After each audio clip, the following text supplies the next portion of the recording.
जय झूलेलाल। अॼु मां तव्हांखे ॿुधाईंदसि माघ महीने जी कथा जो अध्याय 20। हिन अध्याय खां पहले मां 19 अध्याय अपलोड करे चुकी आहियां। तव्हां हिन अध्याय खे ॿुधण खां पहले उहे 19 अध्याय बि ज़रूरु ॿुधजो। अचो त ॿुधूं अध्याय 20। त तव्हां सभई प्रेम सां चओ, श्री लक्ष्मी नारायण भगवान जी जय, श्री कृष्ण भगवान जी जय। चित्ररथ राजा जी कथा। लोमश ऋषि चवण लॻो त हे देवनिधि ब्राह्मण, चित्ररथ नाले हिकिड़ो राजा हो जो महापराक्रमी, तेजवान, शूरवीर ऐं घणे धन वारो राजा थी गुज़रियो आहे। उहो महाकामी, विषयी, पर स्त्रीगामी, लोभी ऐं लालची हो। वेदनि शास्त्रनि जी निंदा, गुरु ब्राह्मणनि जी अपकीर्ति कंदड़ हो। पापी बि पहिरें नंबर जो हो।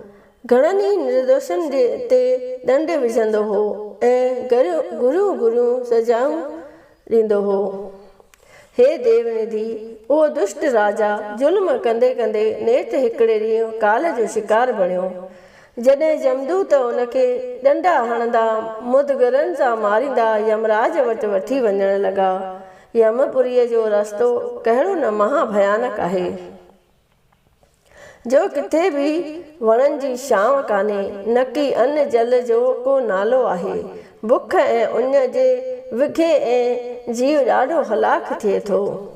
संदसि प्राण पाहू थियनि था। अखियूं ॾिसण खां, कन ॿुधण खां, हथ हाज खां ऐं पेर पंध खां पिंड कढी बीहनि था। तंहिंखां सवाइ 12 सूरज प्रलय जे भड़कंदड़ बाहि वांगुरु तपी लाल थियनि था। पापियुनि जे पेरनि में सुईअ जहिड़ा चुंबदार तिखा कंडा लॻनि था। शींहं, रिछ, विछूं, नांग ऐं ॿिया ज़हरीला जंगली जानवर चक पाए उन पापी पुरुष खे साणो कनि था। तंहिंखां पोइ रस्ते में तरार जहिड़नि तिखनि पननि जो 2000 योजन डिघो ख़ौफ़नाक बन अचे थो। ऊंधा सवां पेचरा लंघे खॾनि खुॿनि में धिका खाईंदो हे पापी जीव पहाड़नि तां धू अची हेठि किरे थो। किथे अंगरनि जा टांडा, किथे रत जा नेसारा, किथे गरम पाणीअ जूं धाराऊं फूह सां वहनि थियूं। उन्हनि सभिनी आपदाउनि जो हिन जीव खे शिकार थियणो पवे थो। तंहिंखां पोइ महाभयानक वैतरणी नदी अचे थी, जंहिंजे ॾिसण शर्त प्राणीअ जो अधु साहु निकिरी वञे थो। संदसि लिङनि में ॾकणी पैदा थिए थी। राजा चित्ररथ खे बि यम मार्ग ॾांहुं वेंदे इहे सभई दुखड़ा ॾिसणा पिया, जंहिं करे बिल्कुलु घबराइजी वियो। जमदूतनि जो मारा सही सही साणो थी पियो। नेठि जॾहिं यमराज वटि आयो, तॾहिं धर्मराज जी भयावनी शकल ॾिसी घबराइजी वियो, जंहिंजे हिकु हथ में डंडो, ॿिए हथ में मुदगर, नौकदारों नह वॾियूं ऐं गारियूं, लाल अखियूं, ज़हरीला दंद ऐं डिघो नक हो।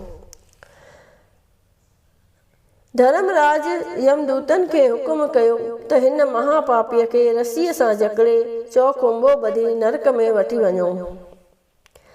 यमदूत चित्ररथ खे मारा ॾींदा नरक में वठी विया। उते हिकिड़ो बाहि जहिड़ो गरमा गरम 5 योजन वेकिड़ो ऐं 1 योजन डिघो वण हो। हुन टारियुनि सां ॿधी उबतो लटकाए यमदूत चित्ररथ खे मारण लॻा। उन ऐं बुख खां ॾाढो व्याकुल थी हू विलाप करण लॻो। जेकॾहिं हू अखियुनि में रुणक आणे ॻोढ़ा ॻारे रुनो पए त यमदूत उनखे वात में मिटी पिया विझनि। उते चित्ररथ ॿियो छा ॾिठो? छा ॾिसे त कंहिंखे काराइनि सां काठ वांगुरु चीरनि था, कंहिंखे ज़मीन ते सुम्हारे कुहाड़ियुनि सां अहिड़ीअ तरह कपनि था जीअं वण जा द्वार कपिबा आहिनि। किनखे घाणे में विझी पीड़नि था, किनखे गिह ऐं तेल जे ततल तईअ में विझनि था, कंहिंखां वरी मस्त हाथियुनि खां लताड़ाइनि था। उन वण जे भरिसां ॿिया बि घणेई दुखदायक नरक आहिनि। राजा चित्ररथ अनेक नरकनि जूं पीड़ाऊं भोगे हाय हाय करे पंहिंजनि कर्मनि ते पछताव करणु लॻो। जॾहिं राजा नरकनि जूं पीड़ाऊं भोगे रहियो तॾहिं वरी ख़राबु जूणियूं भोगणियूं पयसि। कॾहिं विष्टा जो कीड़ो पए थियो, कॾहिं कुते जी जूण पए पाताईं, कॾहिं सूअर जो जनम पाए अति दुख पए भोॻियईं। घणियुनि जूणियुनि भोगण खां पोइ नेठि हुनखे प्रेत जी जूण मिली। उन्हीअ जूण में कंहिंजी बि गति न थींदी आहे। प्रेत जो जनम अहिड़ो अवगत्यो आहे। उन्हीअ जूण में राजा ॾाढो दुखी गुज़ारणु लॻो ऐं दिलि में चवणु लॻो त अहिड़ो ऋषि मुनि संत साधु जन हुजे जो मूंखे हिन प्रेत जूण खां छुटाए। अफ़सोस जो एतिरे राज ऐं पदार्थ हूंदे बि मां कोई धर्म कर्म न कयो, जंहिं करे मां हिन नीच हालत खे पहुतो आहियां। इति श्री पद्म पुराणे मांग महात्म्ये 20 अध्याय संपूर्ण थियो। सभई प्रेम सां चओ श्री लक्ष्मी नारायण भगवान जी जय। श्री कृष्ण भगवान जी जय।